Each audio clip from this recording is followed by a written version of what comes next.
Well, why don't we go ahead and get started. My name's Camilla Feibelman. I'm the director of the Rio Grande chapter of the Serria Club.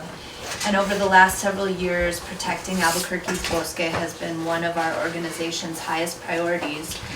We helped to form something called the Bosque Action Team, which includes several other organizations and individual members who've dedicated themselves to the restoration of the Bosque over these last few years. Richard Barish is our Bosque Issues Chair and one of the key leaders of the Bosque Action Team, so I'll turn it over to him. Well, first of all, thanks to everybody who came out today. I'm very pleased that you're interested in our issue. And I think what I'd like to do is to kind of go back and kind of review the bidding and give some context to what happened today. So the plans for development of the Bosque originated about 4 years ago. The mayor had an initiative called ABQ the Plan, and there were various components to ABQ the Plan. And one of those components was the Rio Grande Vision.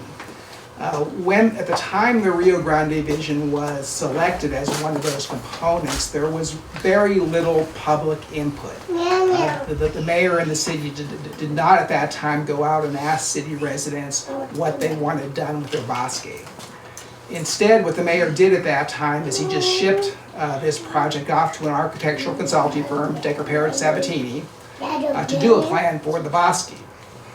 The public first began to get involved probably in early 2013. I believe it was in December of 2012 that the very first draft of the Rio Grande Vision came out. And that was followed up by a more detailed draft in, I believe, May of 2013. And the plans that came out attracted a lot of negative comment because the plans called for a lot of development in the Bosque. The thing that really makes the Bosque a wonderful place, a special place, is that it's a great place where you can go and enjoy nature in the middle of the city.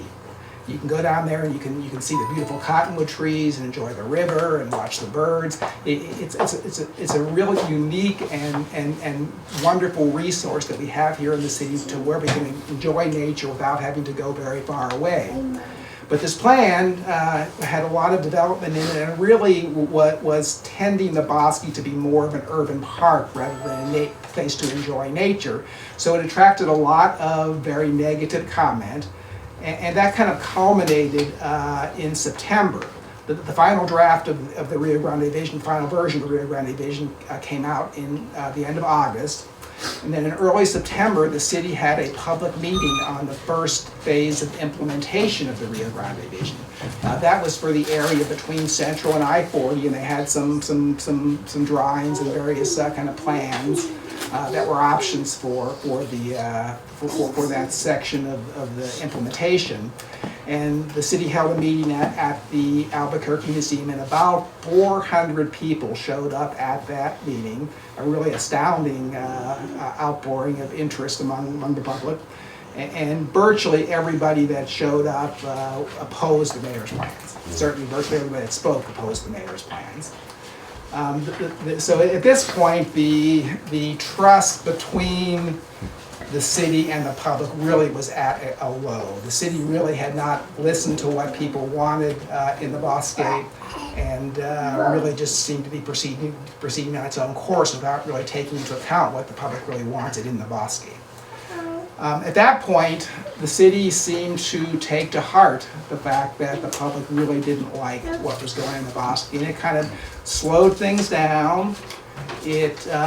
One of the criticisms had been that there was no environmental review of the environmental effects of what the city was planning on doing. So the city agreed that it would take baseline data so that it could in the future assess whether there were any adverse impacts from its plan, and that they would do this over the course of the year. During that year, and that was terrific. During that year, the city had these absolutely wonderful Bosque educational forums in the first part of 2014. Some really, really knowledgeable folks spoke about various issues affecting the Bosque from diverse disciplines, and they were just terrific public forums about the Bosque. Then, after the environmental monitoring was done, the city agreed that it would take public comment on the draft report. That was terrific that they did that. And about the same time, we're talking about the end of last year at this point, about the same time the city started more intensively consulting with the people who were concerned about the Bosque Action Team and other concerned citizens about what should be done there. We had a number of walks out there, we had various meetings, and the city at that point really seemed to be listening to what the public really wanted done in the Bosque. They had agreed as 2014 progressed that they would put their final, they would create various options for what would be done in the Bosque. They would put those out for the public to examine. They would hold public meetings, take comments on those, and they had agreed that they would do that before they selected their final plan for this section of the Bosque between Central Avenue and I-40. During these meetings, there was a lot of discussion about what should be done down there. I think both sides compromised. For instance, from the Bosque Action Team side, one of our points all along was that we would not support a wide trail being put through the Bosque, but the city said, no, this is not negotiable for us. We really want a multi-use trail down there. Bicycles can go in the Bosque and equestrians can go in the Bosque. And as we discussed what that would be like, we agreed to that concept because what the city was discussing really was a relatively light footprint in the Bosque. There already was a wide trail in sections down there, and what we talked about was not really plowing a new trail through there, but just improving the trail where it needed to be improved. So for instance, if there were sandy areas, the soil would be amended so that area would be more solid and the bicycles could use that area more easily. If there were areas where water ponded when it rained, the city would change the contours of the trail so that water would flow off rather than pond. There were some areas that would have to be widened because they were too narrow, but basically the idea was there'd be a fairly light footprint in the Bosque. And we were definitely very well on our way to having consensus about what should be done down in the Bosque. On Monday of this week, we received these documents up here. These are various options. We thought that these were just a continuation of our talk and various kind of conceptual documents that might show a number of different options for the Bosque. But on Tuesday, I went down to visit the Bosque because I wanted to look on the ground and see what the effect of some of these options might be, and was very surprised to find that there were bobcats down there plowing a trail through the Bosque. So on Monday, I would say that our trust in the city was really largely restored. They had done a really good job of regaining the public trust after their initial false steps in this plan. We really thought they were acting in good faith, and we really thought they were going to take the public's wishes into consideration. And then on Tuesday, they just went ahead and plowed this trail through the Bosque, and really, it was very disappointing and very shocking, frankly. As I mentioned, the city had made a commitment that they were going to put various options out for public comment, that they were going to take comments and hold public meetings before they decided on a plan for the Bosque. They totally reneged on that commitment. They were engaged in discussions which led us to believe that they were listening to us, but they weren't. And the problems with the trail that was put in there now are several. The first is that the reason why we were amenable to this light footprint approach was that the Bosque, as I mentioned, is a great place to go and enjoy nature. If you don't do a very groomed, kind of manicured trail in the Bosque, then the trail seems consistent with that experience of nature. It's consistent with the character of the Bosque as a natural place. The kind of trail the city is putting in now will be a 6-foot wide, uniform, crusher fine surface trail that will be very visible as a constructed trail, as a groomed, manicured, constructed trail, and it really is not consistent with the character of the Bosque as a natural place and as a place where you want to go to enjoy nature. The second problem is that there are likely going to be some adverse environmental effects from the trail. The trail for a good portion of the way goes along the riverbank. The riverbank is the most environmentally sensitive area of the Bosque. That is the area where there is most usage by birds and other animals. The city should be trying to minimize the impacts along the trail, but instead what they've done is they plowed this much wider trail along the riverbank that's going to increase the environmental impacts to that section. So the second thing is we are concerned about the environmental impacts of this trail the city is constructing. So I would be happy to take any questions. I don't understand why a 6-foot wide trail isn't a light footprint. What is so damaging about a 6-foot wide trail covered with the crushed rock? So That seems like it's consistent with what you had talked to the city about. But is it not? Yeah, so what we talked to the city about was a trail that in many places would be nothing would be done to that trail. In no places would there be crusher fines. So crusher fines are visible as something other than the natural surface of the Bosque. They are obviously it's a uniform width. There's crusher fines that's different from the soil. It's groomed. It's going to be very, very flat. It's a kind of a groomed, manicured trail, and it's just obvious that it is a human construction rather than nature. I think the second thing to add is that one of our member organizations, Hoxaloft, has looked at the impact of wider trails on other area bosques. And if you look at the impact of a widened trail in Rio Rancho, you'll see that bird populations seem to go down with the presence of a wider trail. I think the other point is that it's rare the city that has such a wild landscape so close to the population center. So what we're trying to preserve within the Bosque is kind of a natural wild experience for people. We're very much in favor of increasing the number of people who go to the Bosque. In fact, we've suggested improved parking and signage at the entry points. We've suggested that some of the money that the city assigned to construction within the Bosque be given to getting school kids into the Bosque. But the idea is to get people outdoors, get people kind of in a landscape that is reflective of something that hasn't been intervened with by human hand. The city argues that they're essentially plowing over what had been a beaten path, and that it was to larger feet. I mean, first of all, do you agree with that? They say they're only widening it at 2 feet in Can I say places. something about this, Richard, and then you go into the details? Sure. The city is in the middle of a public participation process.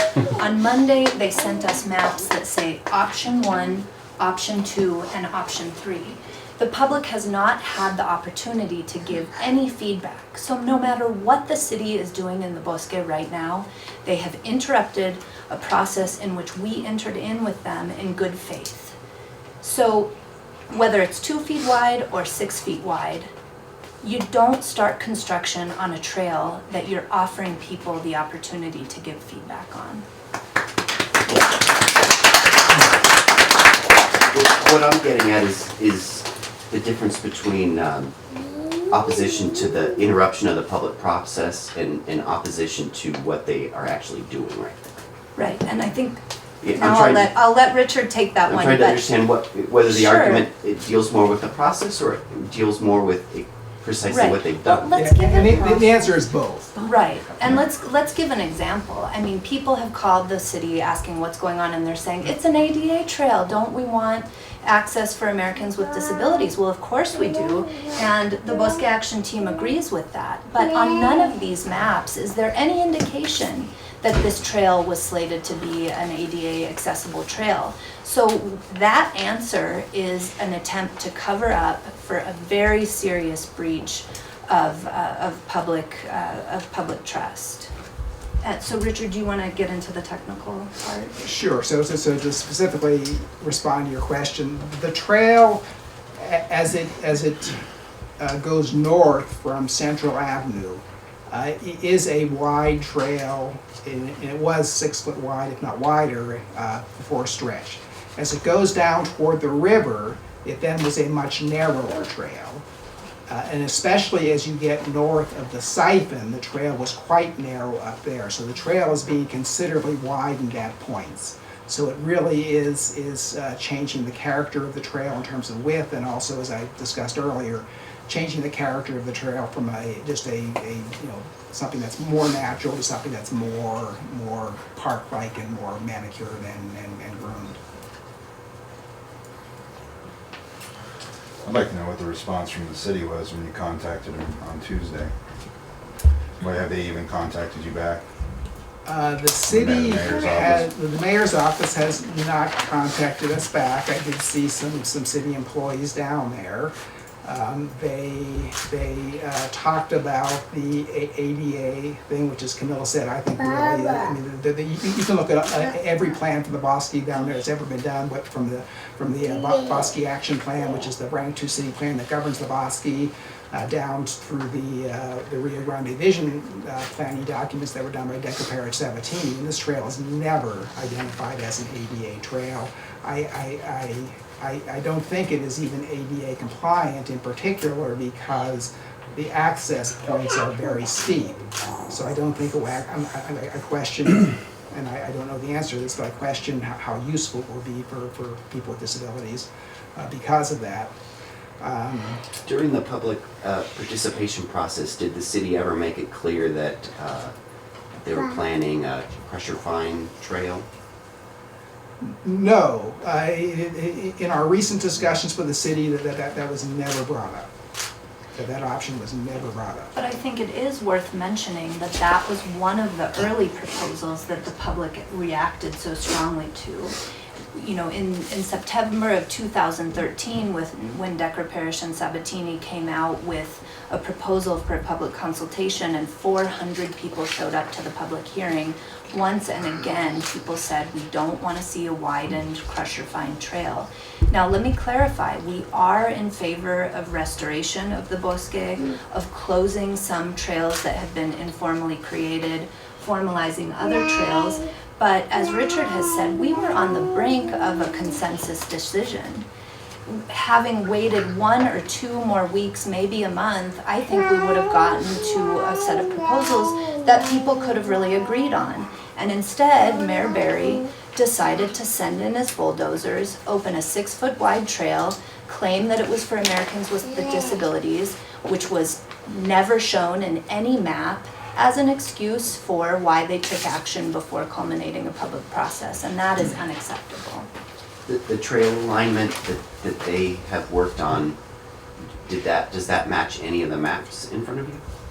Yes. Okay, and the city has repeatedly contended that it's basically widening a path that was already there. Is that true, or have they created new paths? No, that is correct. There were paths in the locations that the new trail is. However, the trails were substantially widened through most of the length of the trail.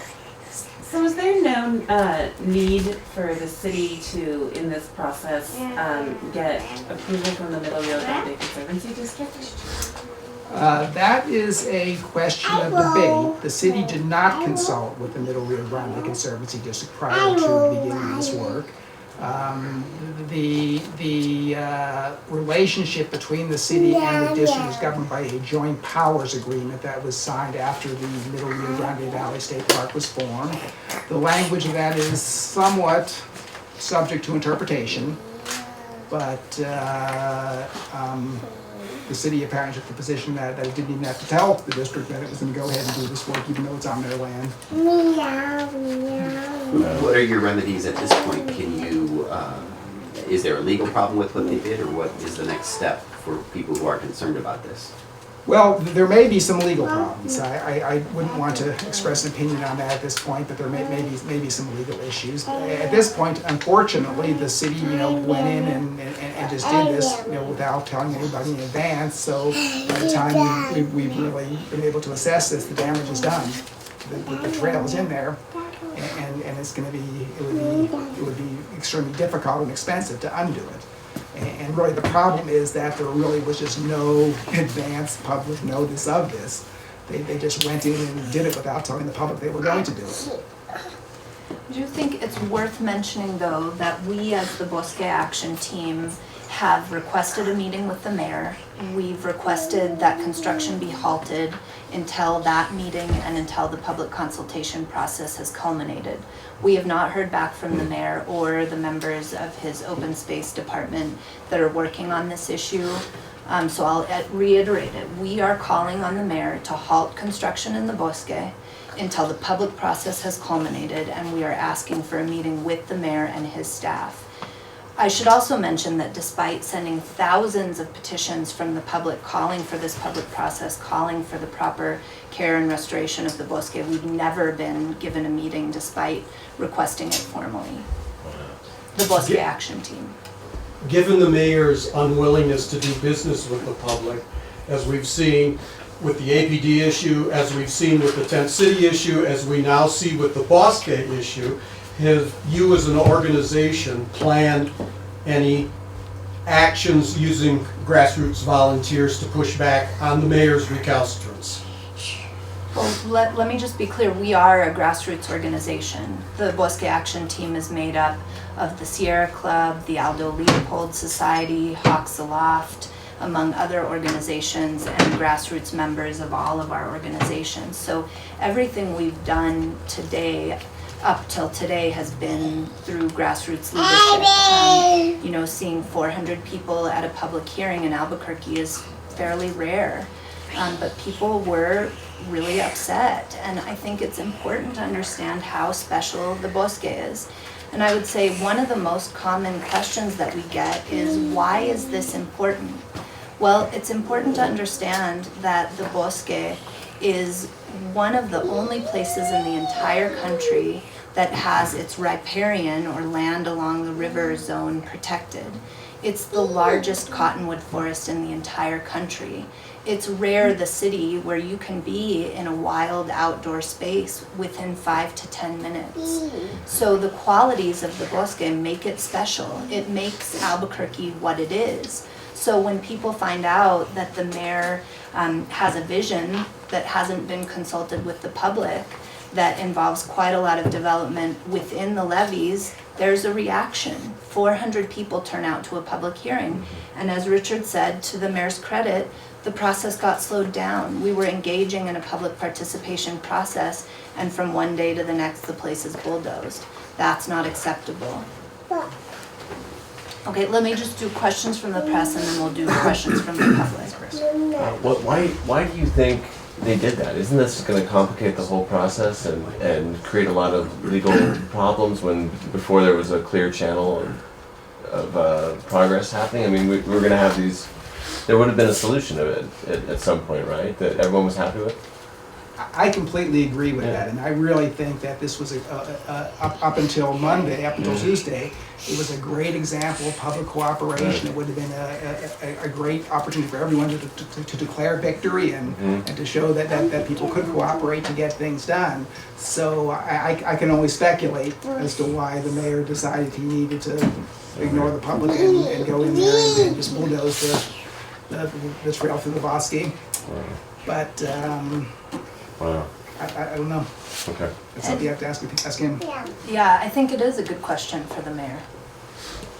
And I think another good question for the mayor is, if this is really an ADA trail, where are the plans? Right. Where is the plan that has been placed in public record at some point over the last 4 years that said this was going to be an Americans with Disabilities trail? Where's the certification?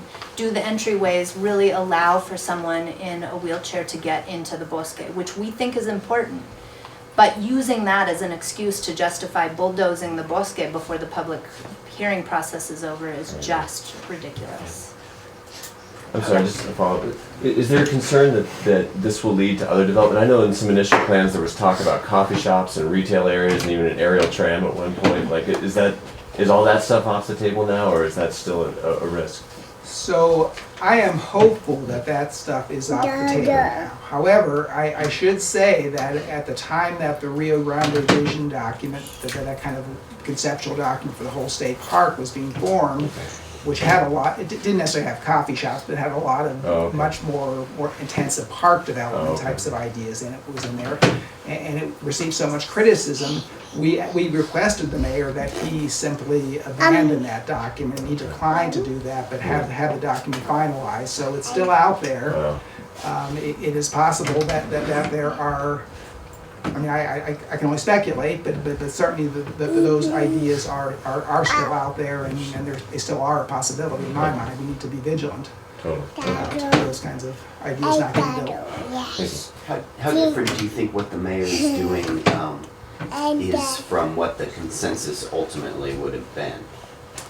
So I think that the consensus would have been on a more naturalistic trail. It would have allowed for bicycles and equestrians, but it would have been a more naturalistic trail.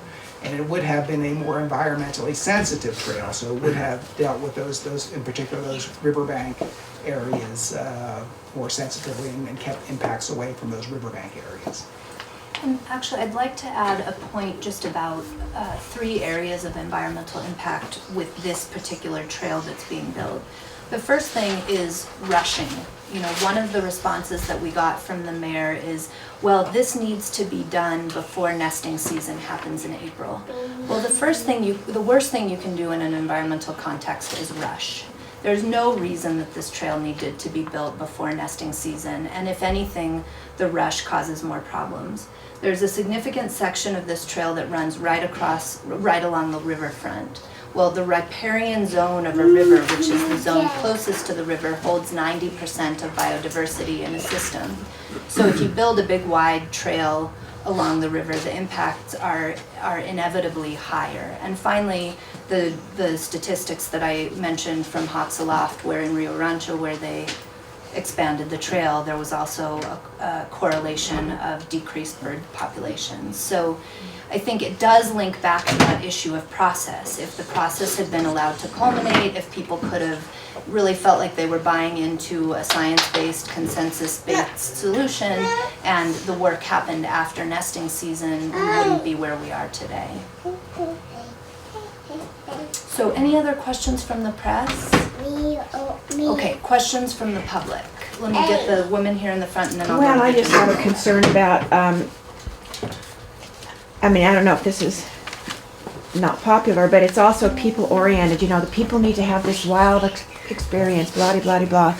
But what about it's a very extremely valuable habitat for for owls, for hawks, for all kinds of things. And it's like, I would have thought with the way things were going with wildlife that, some effort to preserve one of this last kind of precious habitat would be part of the equation, not just how many people can get out there and enjoy, quote, nature, And I think that's the challenge in an area like the Bosque that's in the middle of a major city. You really need to be able to find the right balance. Yes. You want to preserve that habitat, but at the same time, you want people to enjoy that area. And that's really, I think, where we're headed in our discussions. Now, in our discussions, the plans were also to have certain areas that would be restored. There is some area down there that is very degraded.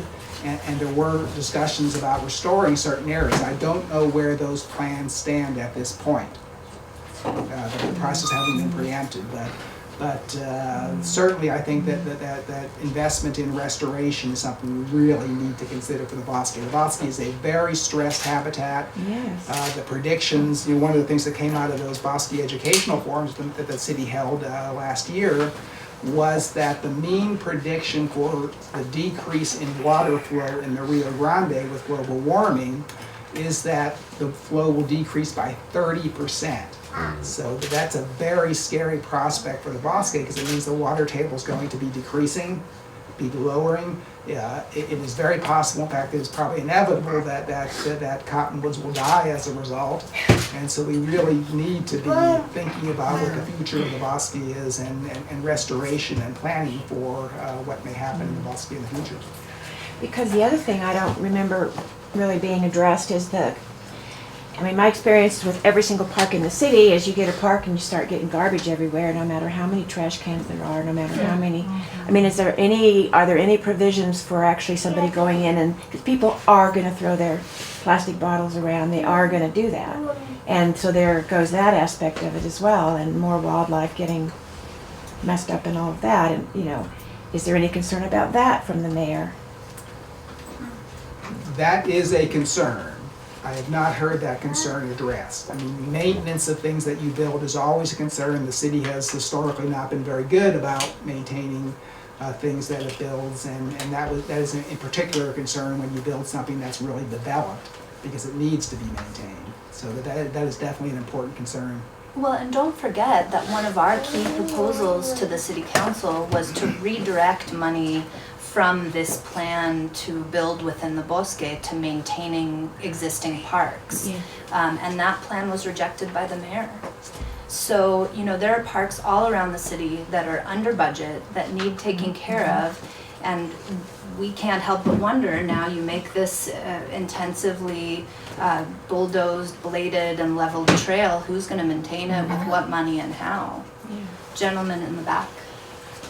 Yes, Barbara Taylor, the new head of the Parks and Recreation Department, told me that if anybody should be given the blame or the credit for the decision that was done on Tuesday, that it would be her. And I'm wondering, since she's only been on the job for 2 months, or less than 2 months, and since she came out of the community development department, the municipal development, she said that one of her expertise was in capital outlay and so forth. It sounds sort of like her approach is different from someone who's concerned about the environment. And I wonder if you have any comments about her role in this. I have not met Barbara, so I can't really speak to what her attitudes are. She is new on the job. I think it's our job as the public to bring her along and let her know what we think is important in our parks and open space. I guess very quickly, my follow-up question is that it seems that if you're bringing in somebody who is not directly involved with parks and recreation, like some of the people at the open space division, then there's a different emphasis, and that perhaps this would be the prelude for bringing back a concept that involves more actual development within the Bosque. I know that's speculation, but I'm just wondering. Yeah, and I think we need to be vigilant. This project is being built with $2.9 million that was appropriated in the spring of 2013. About, I think, $300,000 or $400,000 of that has already been spent on Decker Parrott Sabatini's planning process, but there's about $2.5 million left. We're told that this trail is going to cost about $400,000. That means there's over $2 million that's still remaining. So we need to be very vigilant as to how the city spends that money and make sure that they spend it in a wise way. Any other questions? Yeah, do you have any suggestions for us, members of the community, for how we can effectively push back on this? Well, we have issued a series of recommended actions. Actually, one of our leaders, Peggy Norton, drafted comments that people can send to their city councilors, to their county commissioners, to their board members at the Middle Rio Grande Conservation District. So please keep engaging. Do we find that on your website? It will be on there soon. It's not on there yet, but it will be on there Okay. soon. Before the end of the day, it'll be on Could you there. tell folks about our website? Yeah, the URL is savethebosque.org, and it's updated on a regular basis. There's a lot that has obviously happened over the past couple of days, and so there's a lot of content that needs to go up, which we will get to soon. That information should be up before the end of the day, along with other important content that you guys can access before the end of the week. There's also our Facebook page, which does have a lot of information. It's New Mexico. It's facebook.com/New Mexico Bosque, and so there's been a lot of information that we've been posting much more spontaneously, including contact information, photographs, and videos of the action that's being taken. So for more immediate content, I would go to the Facebook page. You can go by the end of the day for more content on the website. By the end of the week, we should have even more on the website. Or you're welcome to leave us your email address and we'll email what has been sent out. We have a very large listserv that we send this information out to also. Can you comment on any personal communication that you've had with city council or board of governors of the council on this specific issue? Well, I can just say that there is significant concern among some members of the city council as to what happened down there. Ike Benton was down there immediately after this happened, and he was very concerned. I've heard directly or indirectly from other councilors who are also very concerned about what went on down there. But I do think, just to reiterate, it is important that we make sure that our elected officials know that there is a large constituency of people out there that want to maintain the Bosque as a relatively natural place where you can go and enjoy nature, and that they disapprove of the kind of unilateral actions that the mayor has taken down in the Bosque. Okay, so let me do this, guys. Press folk, let me ask any members of the public and Bosque Action Team who want to stay to please do that. We'll take 2 more questions now, but we are just going to have a little closed meeting about next steps. So feel free to stay for that. We'll do 2 more questions, wrap up, and then go on to our closed meeting. So the woman in red and then in green. Just briefly, I was just curious if you have any plans for immediate public protests, because I think it's very effective to strike while the iron's hot and not wait for another week or 2 or whatever's in the mix. Like a huge portion of the community is very outraged, and I would think very soon there should be some. So I think what we're going to do, and I should have mentioned this and added it to the press release, but we will do an outing to the area at 3 o'clock on Sunday. So that'll be the 15th, 3 o'clock. We'll meet at the parking lot that's east of the river and just north of Central. By the Biomart. Okay, and then the woman in the back. I was at a meeting a week ago Monday where the mayor was giving a state of the city address to a private group, and at one point he stated that he and his parents had gone biking in the Bosque recently, and he said it really needs to be cleaned up. And I got the impression that it didn't have to do with trash, but from natural detritus that would fall from the cottonwood forest. Yeah, I of course, one of the issues in the Bosque is that there is a fair amount of detritus in some locations, and if the river were in its natural condition, there'd be floods that would come by in the spring and they'd wash all this stuff out and it wouldn't accumulate. So that is an issue, and fire danger is a legitimate concern in the Bosque. On the other hand, I hope that was not a reference to a totally different vision of the Bosque, meaning cleaned up, being made more into a kind of developed park as opposed to a space to enjoy nature. That was exactly my concern. Yeah. That and the fact that they went ahead with bulldozing this trail, to me says that he has some fairly urgent tricks up his sleeve. Yeah. As usual. And I do think that that's one of the reasons that the Bosque is so important, to help people understand how natural systems work. We were on a hike together where we saw a raptor on a branch eating another bird. I've been in the Bosque when I've seen 2 coyotes playing together. The river is used as a landing area at dusk for ducks and geese in the right season. And it's important nesting ground in April. So to have a mayor who's rushing in a trail right before nesting season really doesn't understand those systems, but that's why the Bosque and educating people about why it's so important is so important for little people like her. So that Well, there's owls on nests already in there.